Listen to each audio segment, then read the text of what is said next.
going to go in his dark room, deposit some film for processing for tomorrow, so by the time we come back from the next two legs of our job, which is to go to the Woolrich in the factory town, photograph the factory guys in the process and the old community and all the things that we don't know anything about yet.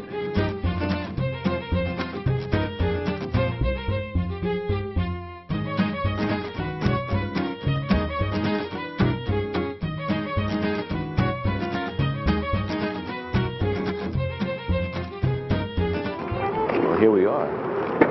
I'll start you from where the raw wool comes in the bundles, through the dye process, to the weaving, to the finishing, and then when they weigh it and ship it out.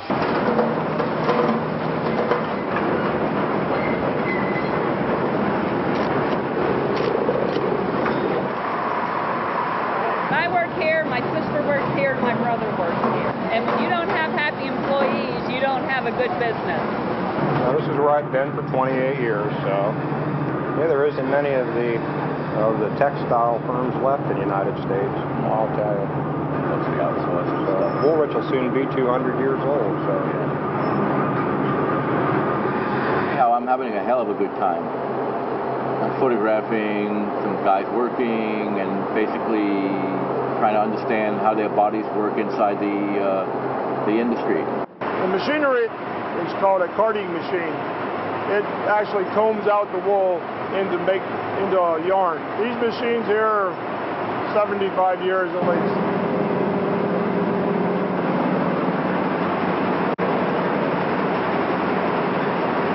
Let's say it turns it from the stalk into a yarn. From there, the yarn's taken over to a spinning frame. Now you actually have a yarn that you can sew with. Everything just changes. You go from season, your seasonal, from spring to summer to fall to winter, and it's not the same thing day in and day out. I mean, the machinery stays the same, but the styles and the colors are always changing.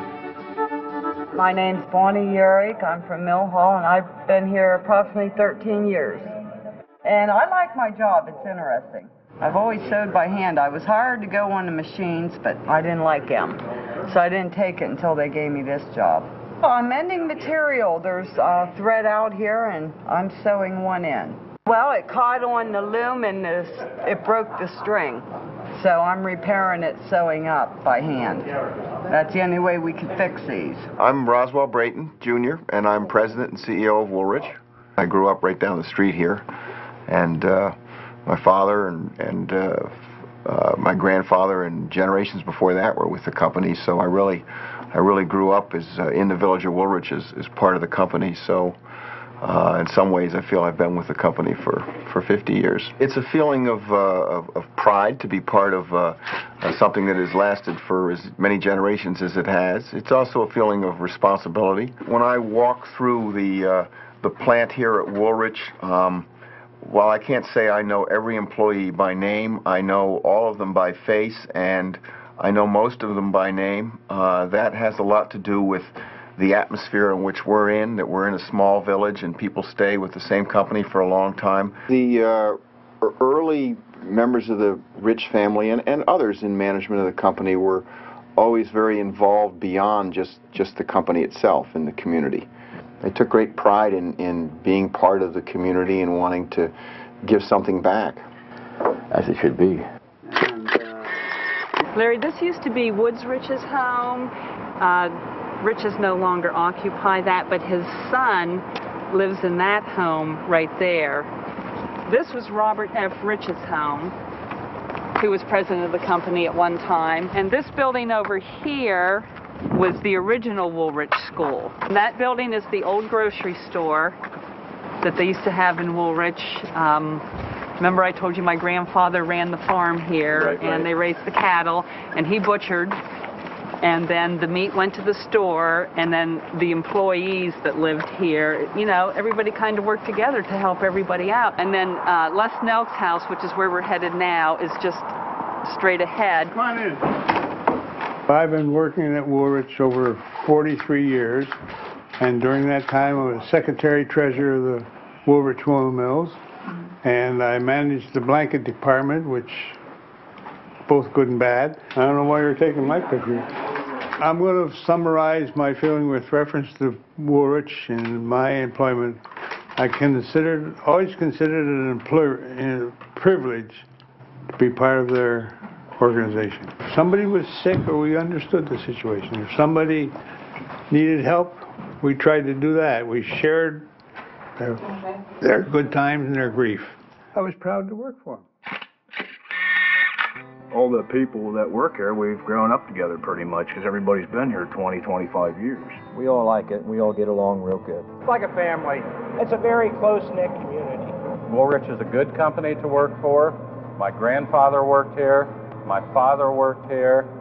It's a family company, and we're all very close. My name's Nancy Kephart, and I'm the plant manager of the sewing facility. I have a lot of respect for my co-workers that sew the product.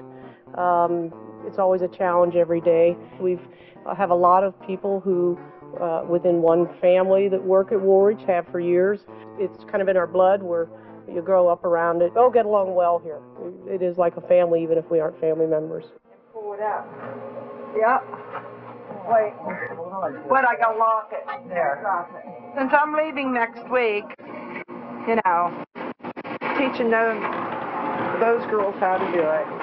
It's sad. If you work for the company for 30 years, you know, it's like, do I really want to retire? But then, you know, well, I have to sooner or later.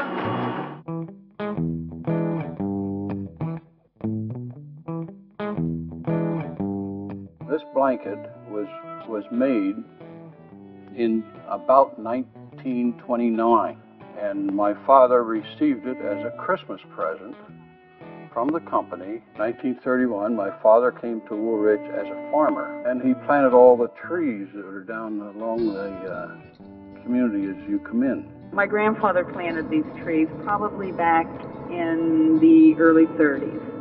He put them in as seedlings. I've worked at Woolrich for the last 24 years. Woolrich has been my life. I've grown up in the garment business. To me, it's so important to keep your workers happy, and the community nice, and just a good quality of life. And that's what Woolrich is all about. There's a kind of an intrinsic respect system which permeates through the company. And that is ennobling and wonderful to see.